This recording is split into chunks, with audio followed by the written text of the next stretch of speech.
Good morning guys. Ngayong araw na ito, ipabaklas ko yung aming kisame para mapalit na ng panibago kasi nung may kumalabog sa bubong namin, natanggal yung kapiraso, tinapalan ko na lang ng karton para hindi matatakot yung aking apo at anak sa gabi.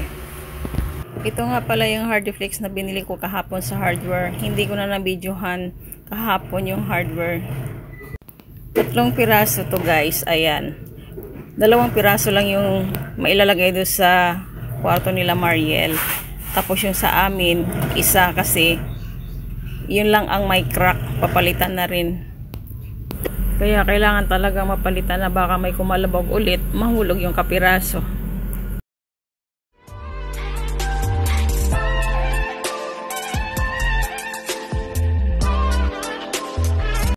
Ito na nga guys, inumpisa na nilang magbaklas. Ang sabi sa akin noon sa una kong kausap, aabutin nila ng 3 days.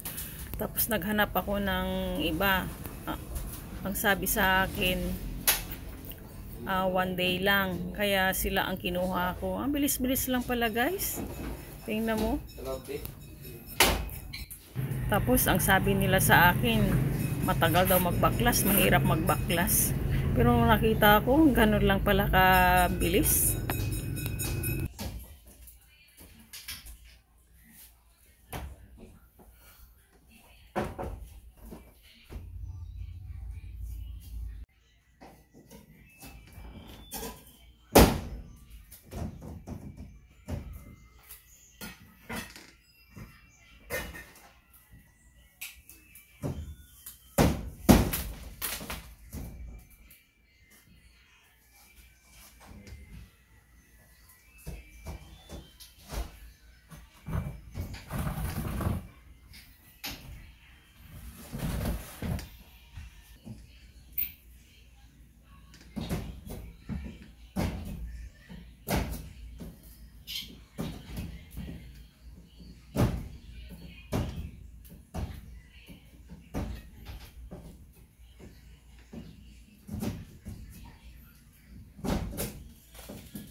Ito ang pangalawang kwarto guys. Binaklas na ni Kuya ang plywood para mapalitan na rin ng panibago.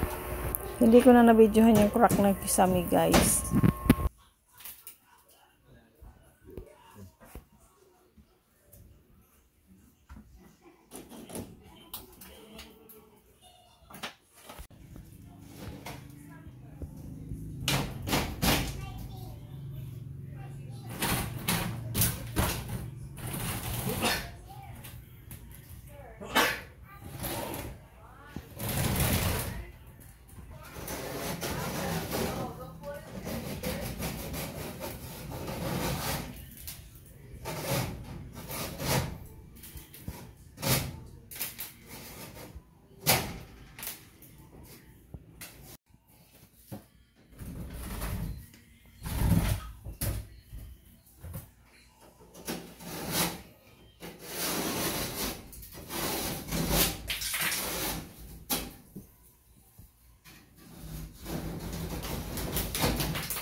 Video.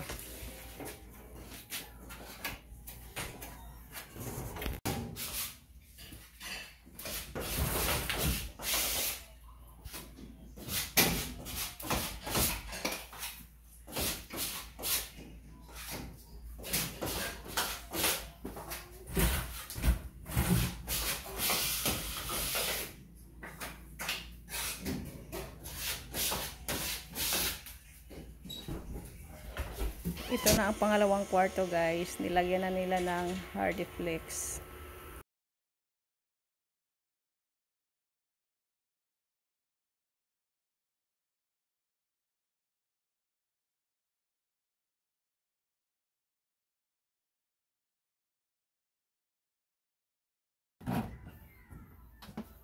Dito ka rin. Malalaglag.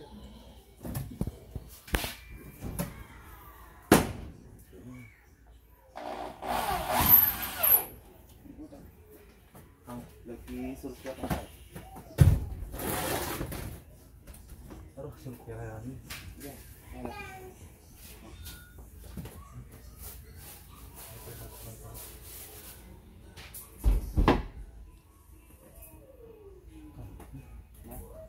Ngayon ko natin. Baba tayo kahit natin.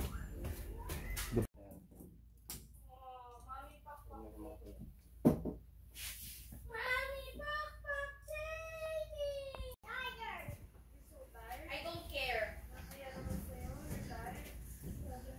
Makatulog mo.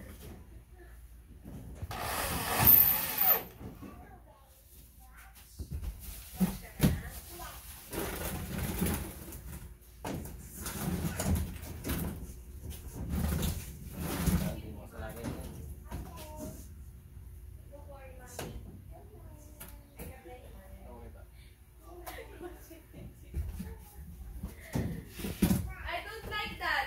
Yung bakal mo. I want colorful. Tumagkisa na. Kaya.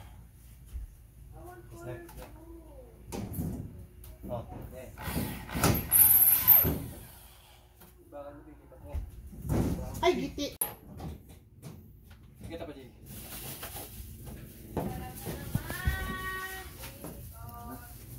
Ano pa rin? Apat. Ay, grabe na.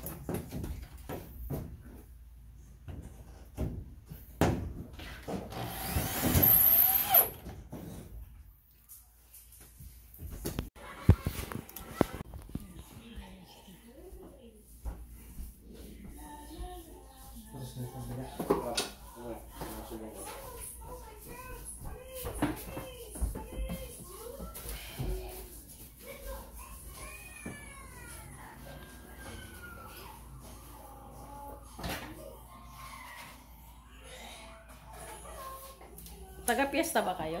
Hindi ko. Wala. Okay.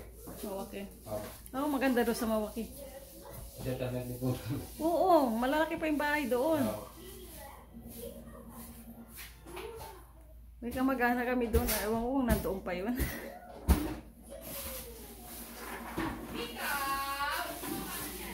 Tapos na nga silang naglagay ng kisame at pintura. Ayan. Ayan na yung kinalalabasan guys. So. Tapos yung ilaw, pinapapalitan ko rin.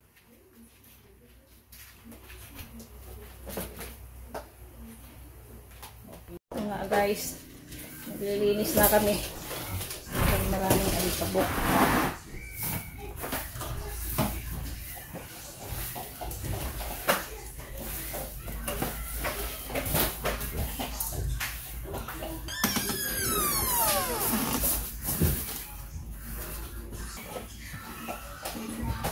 Nagwawalis na ng sila. May tulungan ako. Sobrang daming kalat guys. Kailangan talagang iligpit na yung mga damit, tupiin. Yan.